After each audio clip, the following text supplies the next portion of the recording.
Welcome everyone. It's a pleasure to have you here again, and especially to have Professor Donna Napoli again in Barcelona with us, who will be the central point of today's session, which we call the round table. She was so kind as to coming to Barcelona again and also take part in this event about sign language advocacy. Unlike the previous time she was here, where she gave a lecture on her, let's say, group work about sign language advocacy, this time we wanted to have a more interactive session with some of the people that are the actors around sign language and sign language policies, so that at the end we at least have new ideas or new plans in order to improve the situation of sign language and sign language education, and of course of deaf children and deaf signers in general. So without much more ado, the structure of the session will be as follows. First, Professor Napoli will give a short introduction, a 15-minute introduction to the issues that she has worked on with a group of people on sign language advocacy. And after that, the roundtable members will come to the front and we'll start interaction and discussion about some issues that we have proposed, that Professor Napoli has proposed for the members of this roundtable. So kind of an interactive discussion. Okay. So thank you very much for leading this session today. Thank you. And then when we get to the roundtable, we explain the rules in more details. Okay. Please. I am very grateful to Giuseppe for bringing me here. I am grateful to all of you for coming. I am so happy to be here, so happy to see your beautiful faces. My work is not my work. My work is with a group of people, and we are a mixed group, just like you all are a mixed group in this room. Tom Humphreys is an educational specialist. Purna Kushalnagar is a psychologist. Scott Smith is a pediatrician, and the rest of us are linguists. All people on our team are deaf. I am the only hearing person on the team, and it is important. I know all of you are here because you are concerned with protecting the health of deaf children, and their access to language is a big part of protecting that health. Their access to their human right of having language. But it is important that all efforts that go on originate and be stemming from the needs and wants of the deaf community. The hearing people involved in it are fortunate to be able to join in an alliance of serving in the overall goal. Okay, I have some questions I will address very quickly. 15 minutes, then I will pose questions for you all to talk about together for an hour, and then I hope we'll take 15 minutes at the end to talk about where we have gone and where we want to go. Oops. Okay, these are the questions I want to address. What's the value of a team? Who should be on it? Who should be the targets of your advocacy? How can you make yourselves be authorities so that others will listen to you? What should your recommendations be regarding language for the children? What should you advise regarding the cochlear implant team that will work with most deaf children? Okay, so those are the questions I want to address. Here are the questions that I'm hoping you will address. They are written in English, but I believe that we have them written in Catalan immediately below or at the end? At the end. So don't worry about it for now. You'll read it when we get to it, okay? All right, so who should be on your team? It's really wonderful that you are a mixed group because that's exactly what you want. Different skills, different knowledge, different experience, all brought to the team will make whatever you do more pertain to more people, be relevant to more people. And the deaf situation is a complex and broad situation with many different kinds of needs, so you want to be as comprehensive as you can. Another thing about having a mixed group is that you'll give each other unexpected feedback. If you only talk to people who have your same background, you don't get the other kind of feedback that surprises you and makes you realize what you need to explain and what you need to learn. And also just plain old energy. Sometimes you get tired. If you have a team, there will be someone who has the energy to carry the ball at this particular moment. And you just keep passing that ball around. Your team members, please make sure you have a language specialist on your team, not a speech specialist, a language specialist who knows about language as a cognitive phenomenon and who will speak to those concerns. You want an educational specialist. You want someone who knows about what happens to the deaf child in the educational system that you have and what needs there are. You want somebody who deals definitely with psychology, because you need to recognize and be able to put forward the needs of the child in terms of what happens to this person if we don't meet their needs.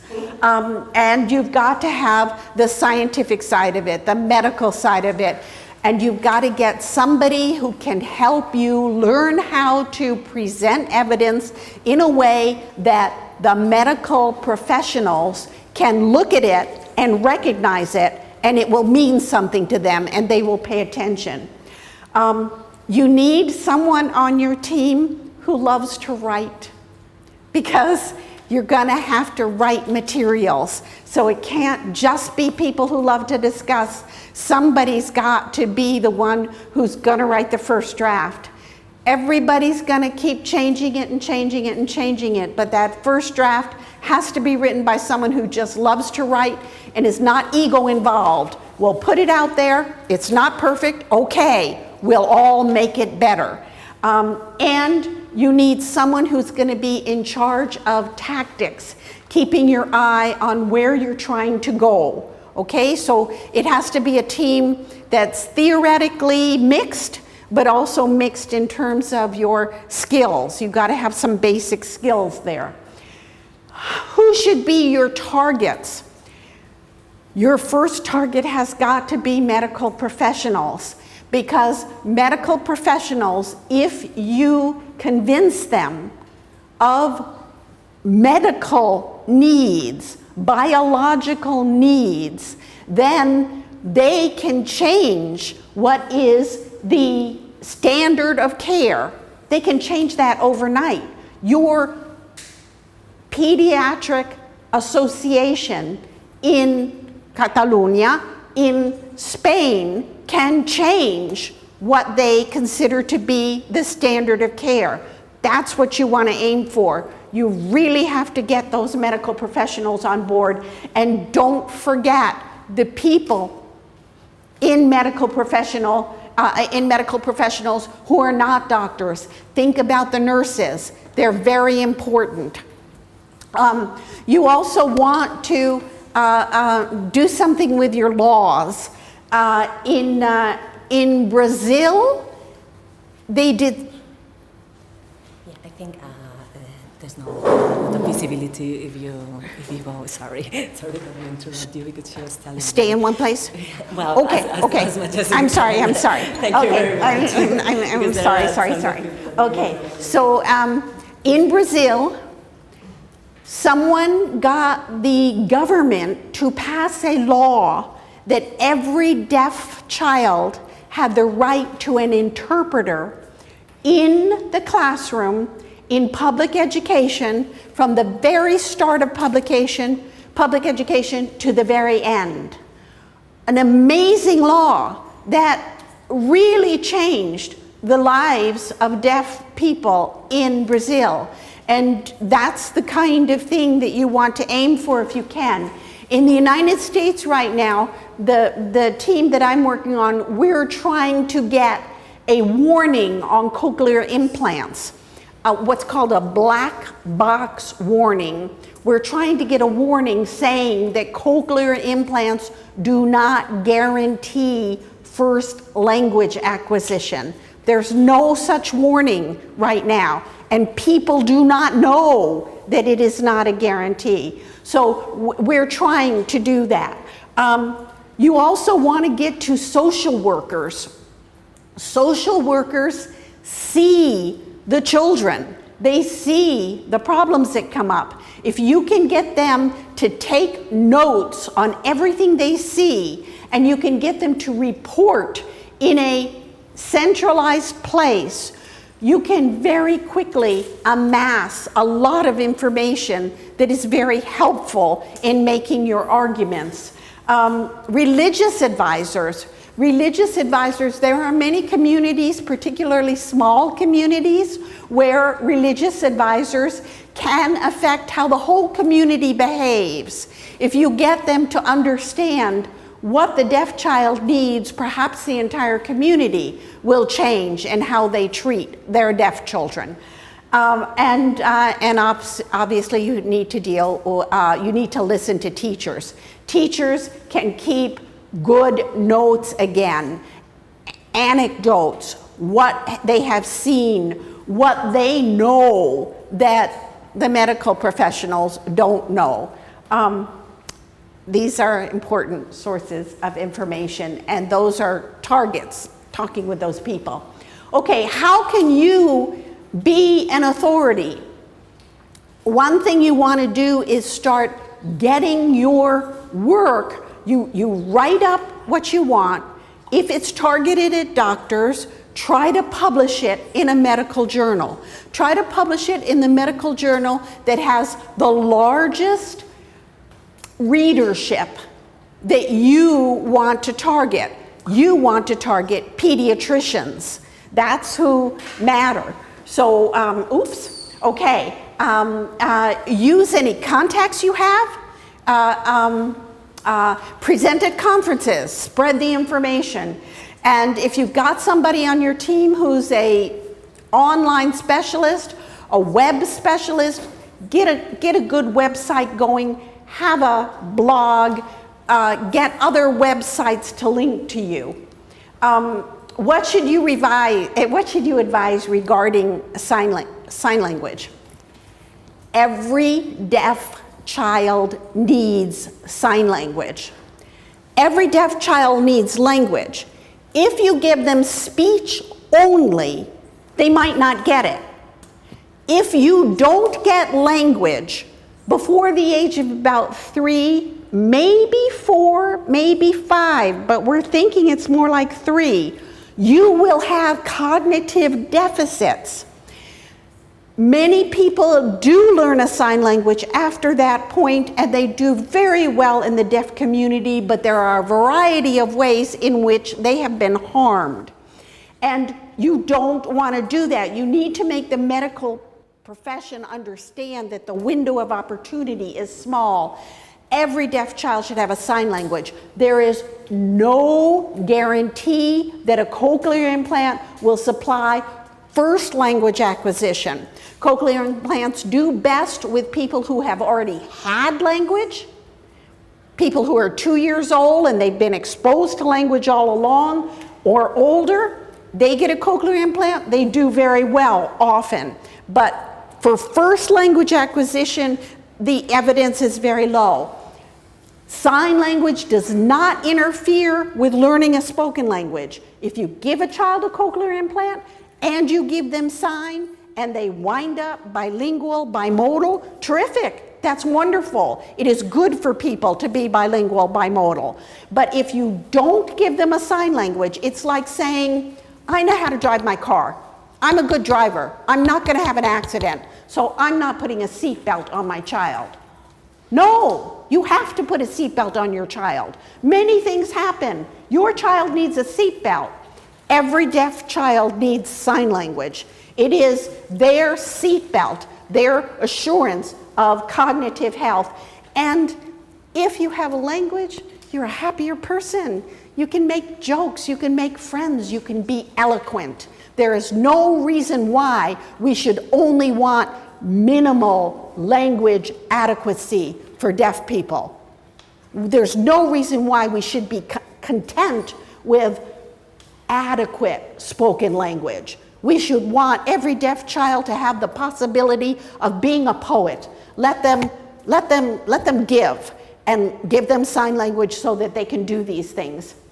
It is also a great cost to society if you remove deaf people from being as productive as they possibly can. This is all things I was going to talk about. Yes. Okay.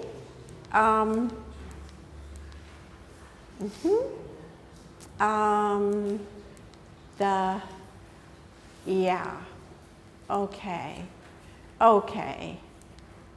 So now really it's time for the questions for you. And if you want to go back to any of the slides that I have that argue about the biological need for language very early, we can go back to that. If you want to go back to any of the problems with cochlear implants, and I urge you, in your advocacy, do not fight cochlear implants. You will not win.